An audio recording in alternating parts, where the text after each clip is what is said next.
면접 시작하기에 앞서서 먼저 이 친구에 대해 생기부가 어떻게 작성이 되어 있는지 좀 간단하게 설명을 드리고 시연을 하도록 하겠습니다. 먼저 해당 학생은 이제 작년에 학생부 종합 플러스 인재 전형으로 지원하여 합격을 하였습니다. 당시 전형은 1단계 서류 100%로 400수를 선발한 다음에 2단계 서류 60, 면접 40으로 선발이 되어 있는 전형이었습니다. 서류 평가 요소는 학업 역량, 전공 적합성, 발전 가능성, 인성을 종합적으로 평가하는 전형이었고요. 면접 평가 요소는 전공 적합성, 발전 가능성, 인성 및 의사소통 능력으로 평가를 하였습니다. 이제 플러스 인재 전형이 올해 면접 전형으로 바로 이제 면접 전형으로 변경이 되었고요.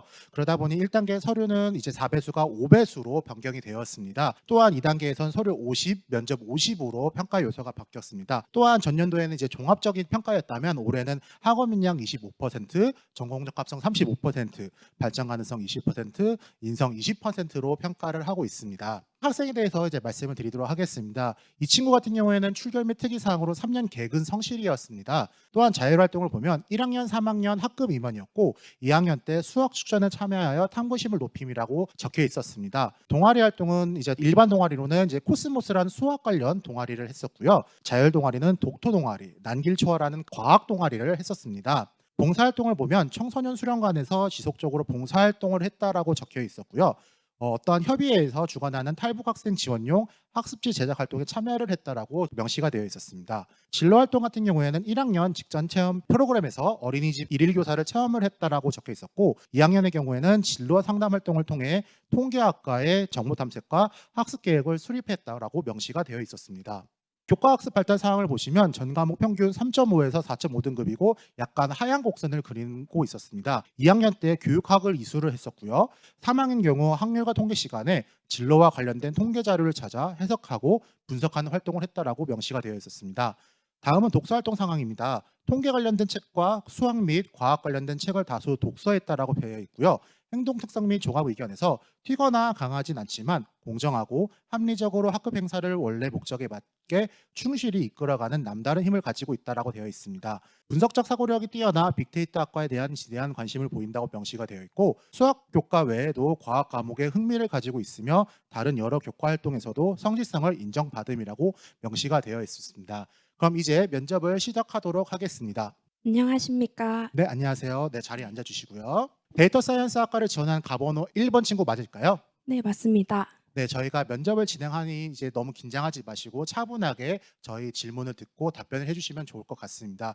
또한 앞서 이제 블라인드 면접에 대해서 안내를 받으셨는데 블라인드 면접을 안내에 따라 맞게 면접을 해주시면 될 것 같습니다. 네, 알겠습니다. 네, 그럼 이제 면접 시작을 하겠습니다. 먼저 서울여자대학교 데이터 사이언스 학과에 지원을 하게 된 계기나 동기가 있다면 그 부분에 대해서 말씀해 주시겠어요? 안녕하십니까. 저는 데이터라는 광산에서 빛나는 보석을 찾는 광부가 되고 싶습니다. 제가 생각하기에 데이터 사이언티스트의 자질 중 경험이 가장 중요하다고 생각합니다.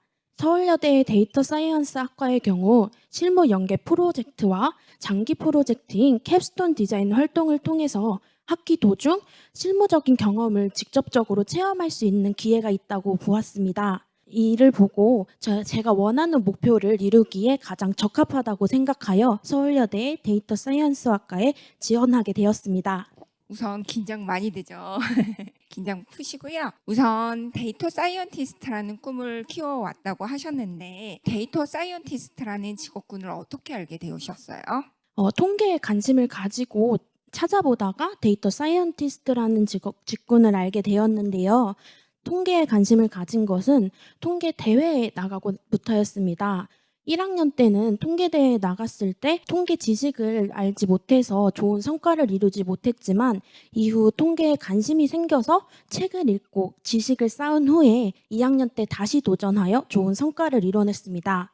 이 활동을 통해서 통계를 활용하고 분석해서 그 유의미한 결과를 만들어내는 일을 하고 싶다라고 생각하였고 이와 관련된 직군을 찾아보던 중 데이터 사이언티스트라는 직군을 알게 되었습니다. 그러면 데이터 사이언티스트로서 이제 관심 분야나 또 아니면 하고 싶은 일이 있을 것 같은데 어떤 게 있을까요?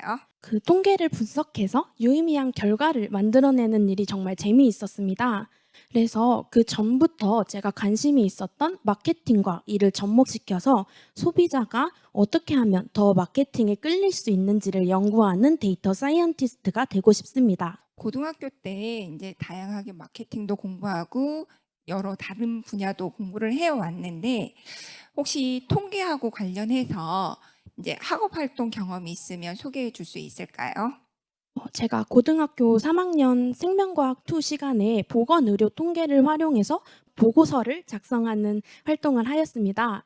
이 활동의 경우 제가 보건의료 통계를 직접 분석해서 수치화시킨 것을 친구들에게 소개해주는 활동이었습니다. 저는 OECD의 가입국 중에서 결핵 환자와 항생제 처방률을 조사하여서 한국의 보건 인식을 수치화해서 친구들에게 보여주었고, 수치화한 것을 보니까 한국의 보건 인식에 대한 문제점을 확실히 파악할 수 있었습니다. 그것을 파악하고 통계뿐만 아니라 통계를 수치화시키는 것이 정말 중요하겠구나라는 생각까지 하게 되었습니다. 네, 지금 이제 이야기할 때 환자 현황이나 처방률을 이제 수치화하고 시각화는 해 보았더니 이제 우리나라 한국의 문제점을 알 수 있었다고 하셨는데 우리나라의 문제점이 무엇으로 가장 크게 나타나는지 이야기해 주세요. 제가 조사한 자료는 OECD 가입국의 결핵 환자와 항생제 처방률을 조사한 것이었는데요. OECD 가입국 평균 결핵 환자에 비해서 우리나라의 결핵 환자 비율은 7.6배에 달하였고, 항생제 처방률 같은 경우에는 항생제 처방률이 가장 적은 나라였던 스웨덴에 비해서 7.2배나 되는 수치를 확인할 수 있었습니다. 이 보건 지표가 다른 나라에 비해서 그렇게 좋지 않음을 확인할 수 있지만, 우리가 쉽게 접하는 정보 매체에서는 한국이 평균 수명이 점점 늘어나고 있다 등의 사람들의 관심을 끌 만한 화제성이 있는 소재들만 사용한다고 느꼈습니다. 그래서 이 활동을 통해서 정보 매체의 화제성에 대한 문제점을 느낄 수 있었습니다. 그리고 보면 2학년 때 교육학을 이수했네요. 수업 시간에 인터뷰를 진행했다라고 적혀 있는데 이게 어떤 인터뷰인지 좀 간단하게 설명해 줄래요? 인터뷰의 대상은 학급 담임 선생님이었습니다. 당시 선생님이 구체적으로 어떤 일을 하시는지와 선생님의 관점으로 선생님이라는 직업이 어떠한지 궁금한 것들을 토대로 질문지를 작성해서 인터뷰를 진행하였습니다. 인터뷰를 통해서 선생님의 진솔한 이야기를 들을 수 있었고, 수학 교사였던 제 꿈에 대한 구체성과 방향성을 확립할 수 있었습니다. 그러면 진로가 이제 수학 교사에서 지금 말씀해 주셨던 데이터 사이언티스트로 변경이 된 걸까요? 네, 맞습니다. 제가 수학 교사에 관심이 있었던 이유가 수학을 좋아했고, 제가 아는 것을 다른 친구들에게 소개해 주는 것이 좋았기 때문입니다. 그런데 수학이라는 방대한 목표보다 통계라는 확실한 목표가 생겼고, 통계와 연관된 데이터 사이언티스트라는 꿈을 가지게 되었습니다. 그리고 3학년 확률과 통계 시간에 진로와 관련된 통계 자료를 찾아 분석을 했다고 되는데 혹시 이건 어떤 내용인지 좀 설명해 주실 수 있을까요? 통계 활동 시간에 진로와 관련해서 통계를 내고 친구들에게 설명하는 활동을 하였는데요. 저는 그 당시 데이터 사이언티스트라는 것을 처음 접했을 때였고 많이 알지 못했기 때문에 데이터 사이언티스트의 전망과 발전 가능성에 대해서 알아보고자 하였습니다. 이를 알아보기 위해서 데이터 과부하 현상과 빅데이터 도입에 대해서 자료를 찾아보았고, 그 결과 데이터는 정말 방대하지만 이를 다룰 수 있는 데이터 관련 직업군의 부족 현상을 알 수 있었습니다. 그리고 이를 토대로 데이터 사이언티스트의 전망 또한 결론을 지었습니다. 방금 데이터 과부하 현상에 대해서 조사를 했다는데 어떤 분야인지 그리고 어떤 내용이 좀 궁금한데 좀 간단하게 설명을 해 줄래요? 저는 소비자들이 어떻게 생각하는지 그것을 분석하고 최적의 대안을 제출하는 데이터 사이언티스트가 되고 싶었습니다. 이와 관련된 전망을 알아보려면 지금 기업이 어떻게 데이터를 활용하고 있는가를 알아봐야겠다고 생각했고, 기업의 데이터 사용 사례를 알아보던 중 데이터 과부하 현상을 알게 되고, 기업 또한 이 데이터의 중요성을 알고 있어서 데이터를 수집은 하고 있지만 그 방대한 데이터들을 다룰 수 있는 직업은 별로 없어서 그것에 어려움을 겪고 있다는 자료를 읽게 되었습니다. 그 자료를 토대로 데이터 직무의 수요가 클 것이라고 생각했고, 데이터 사이언티스트의 유망한 직업이라고 결론을 짓게 되었습니다. 그리고 추가적으로 빅데이터의 활용, 데이터 사이언티스트 전망에 대해서 조사하면서 혹시 이때 좀 많이 배웠을 것 같은데 좀 그중 한두 가지 좀 얘기를 해 주시겠어요? 저는 데이터가 정말 이렇게 많은 분야에 쓰이고 있다는 것에 정말 놀랐는데요. 예를 들어서 제조 산업, 금융, 의료, 마케팅까지 정말 안 쓰이는 분야를 찾는 게 더 어려울 정도였습니다. 그래서 데이터가 현 시대에 얼마나 중요해지고 있는지, 그리고 또 얼마나 방대한 데이터들이 있는지 데이터의 매력을 확인할 수 있는 활동이었습니다. 학교 생활 기록부를 보면은요, 특히 동아리 활동에서 수학 관련 동아리를 많이 한 걸로 보여요. 본인이 가장 기억에 남는 활동이 있다면 어떤 활동이 있는지 설명해 주시겠어요? 수학 축전이 가장 기억에 남는데요. 수학 축전이란 고등학교 동아리들이 한 곳에 모여서 수학을 주제로 부스를 여는 축제입니다. 하도 많은 동아리들이 이 행사에 관심을 가지다 보니까 부스 제안서를 작성해서 이에 통과를 해야지만 이 부스에 참여할 수 있었습니다. 그래서 저희는 모두가 재미있게 할 수 있는 아이쿠 퍼즐 램프를 주제로 부스 제안서를 작성했고 이 활동을 할 수 있게 되었는데요. 참여 연령대가 어린아이부터 고등학생까지 정말 다양했어서 이 모든 학생들이 재미있게 램프를 만들 수 있는 방법이 뭘지도 생각하고 부스를 진행하는데 미숙하면 안 되겠다라고 생각해서 정말 열심히 준비했기 때문에 가장 기억에 남는 활동이었습니다. 지금 같은 조각만 이용해서 이제 램프를 만드는 방법을 이제 축전 때 사용을 했는데 이 방법이 수학적으로 어떤 의미가 있을까요?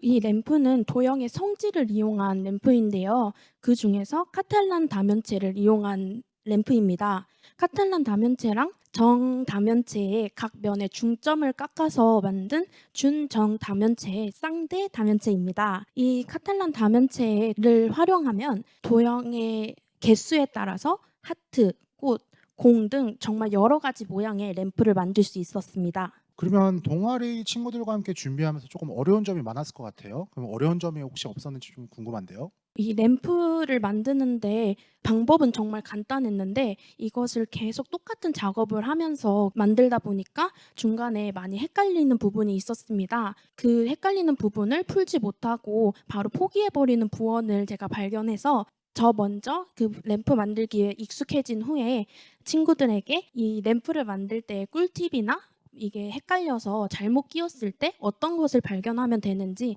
그것들을 전수해 주면서 부스를 원활하게 진행할 수 있도록 도왔습니다. 시간이 거의 다 된 것 같아요. 이제 마지막으로 면접에서 준비를 했는데 미처 못했던 그런 한마디 같은 게 있으면 좀 시간을 드릴 테니 해주시겠어요? 저는 데이터를 이용해서 세상을 편하게 만들고 더 좋은 세상을 만들기 위해서 서울여대에 지원하였습니다. 데이터 사이언스 학과에서의 제 첫 발걸음을 서울여대와 꼭 함께하고 싶습니다. 감사합니다. 네, 긴 시간 감사합니다. 고생 많으셨습니다. 네, 이상으로 면접 마치도록 감사합니다. 하겠습니다. 너무 잘하죠. 저희 이것 때문에 연습 많이 해서 잘하는 거고요. 실제로는 학생들 많이 떨어요. 면접이 어떻게 진행이 되는지 조금 하나하나 좀 짚어서 이야기를 나누겠습니다. 그렇게 하시다 보면 면접 준비를 조금 더 꼼꼼하게 잘 하실 수 있을 것 같아요. 두 면접 사례를 보셨는데 첫 번째 질문이 뭐였죠? 지원 동기는 다 물어봐요. 어느 학교나 다 물어볼 것 같아요. 그럼 여러분들 지원 동기는 예상 질문 1번으로 다 만드시죠? 그러면은 답변을 너무 길게 만들지 마시고 핵심적인 내용만 두 갈식으로 말씀을 하세요.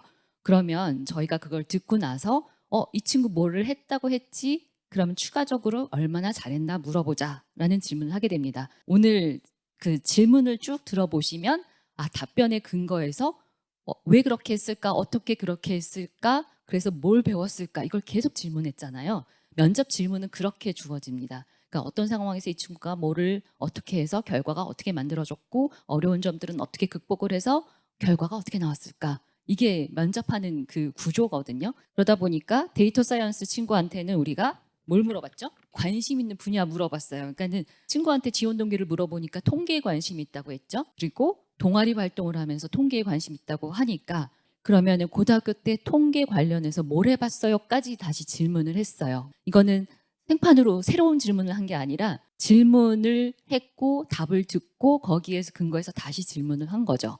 이런 식으로 학생들이 지원 동기 하나에 대해서 답변한 걸 가지고 이 친구가 얼마나 깊이 있게 사고하고 또 행동으로 옮기고 또 뭘 배웠는지까지 계속 꼬리 질문을 합니다. 그리고 나서 또 다른 질문들을 했어요. 수업 시간에 대한 질문을 했어요. 데이터 사이언스 학과 학생한테는 그 질문을 했죠. 통계 관련해서 뭐 마케팅 쪽으로 앞으로 관심을 가지고 뭘 해보고 싶다고 했는데 그럼 마케팅도 좋고 아니면 고등학교 생활 중에서 통계를 가지고 뭘 해봤냐라는 질문을 했더니 수업에 대해서 이야기를 했죠. 그래서 생명과학 2시간에 했던 통계 관련된 활동 얘기를 했고 그다음에 창체 질문도 했어요. 봉사활동 질문도 했고 진로활동 질문도 했죠. 이런 식으로 학생부에 나와 있는 내용들을 바탕으로 해서 저희가 질문을 했고 추가 질문을 했어요. 이런 것들을 하면서 저희가 말씀드리고 싶은 건 이거예요. 지원 동기를 물어보면 거기서 대부분 전공 적합성 평가를 합니다. 왜 관심을 갖게 됐지, 뭘 얼마나 해봤지, 뭐 이렇게 해서 전공에 관련된 관심, 이해, 그리고 학업 경험, 게다가 탐구할 수 있는 능력과 자세, 태도 이런 것까지 보는 거죠. 그리고 나서 답변을 들으면서 이 학생이 얼마나 주도적인가, 어떻게 문제를 찾아내고 그 문제를 해결하려고 하는가 이것까지 평가를 해요. 그러면 발전 가능성에 대해서 평가를 하게 되는 겁니다. 그리고 이런 과정 중에서 혹시 협업을 통해서 뭘 했다고 하면 이 친구 분명히 지원 동기나 아니면 수업 시간에 관련돼서 아니면 동아리 관련해서 질문을 했지만 협업에 대해서 이야기를 하고 아니면은 친구들과의 소통 문제 때문에 고생을 했다고 하면 그 문제를 어떻게 해결했는지에 대한 이야기를 들으면서 이 친구의 인성평가도 하는 거죠. 그래서 인성에 대한 질문은 독립적으로 나가기도 하고 아니면 다른 질문 중에서 나온 경험을 가지고 이 친구의 인성평가를 같이 하게 돼요. 그리고 의사소통 능력은 면접관이 질문을 하면 질문의 핵심을 파악해서 답변을 하고 있는가에 대해서 의사소통 능력은 전 과정에 걸쳐서 진행이 됩니다. 이런 식으로 면접이 진행이 되고요. 오늘은 사실은 면접이 조금 길었어요. 실제보다.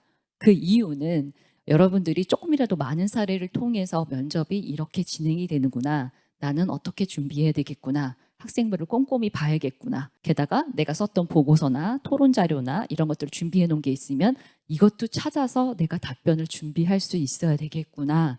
라는 거를 좀 보여드리고 싶어서 질문을 일부러 많이 했어요. 여러분들한테 비록 사례는 2개 보여드렸지만 여러 질문을 통해서 여러분들 스스로의 면접 준비를 아주 꼼꼼하게 하실 수 있도록 도움을 드리고자 했습니다. 또 한 가지 뭐냐면 소통에 대해서 말씀을 드리고 싶어요. 그러니까 많은 친구들이 무슨 책을 읽거나 아니면은 친구들하고 협업 활동을 하다 보면 소통의 중요성에 대해서 굉장히 많이 생각을 하고 또 소통이 중요하다라고 면접 시간에 이야기를 하고 또 자기소개서에도 써요. 중요한 건 이제 집어드리고 싶은 건 이거예요.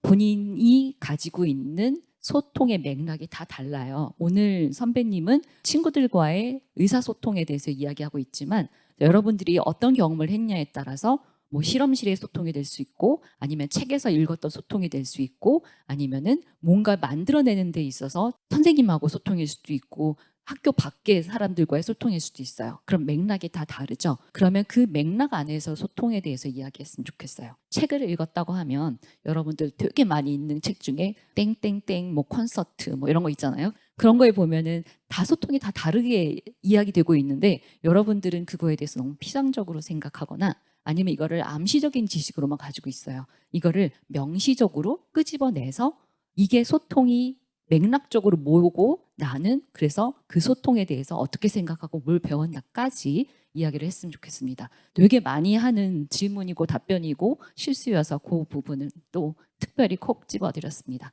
감사합니다.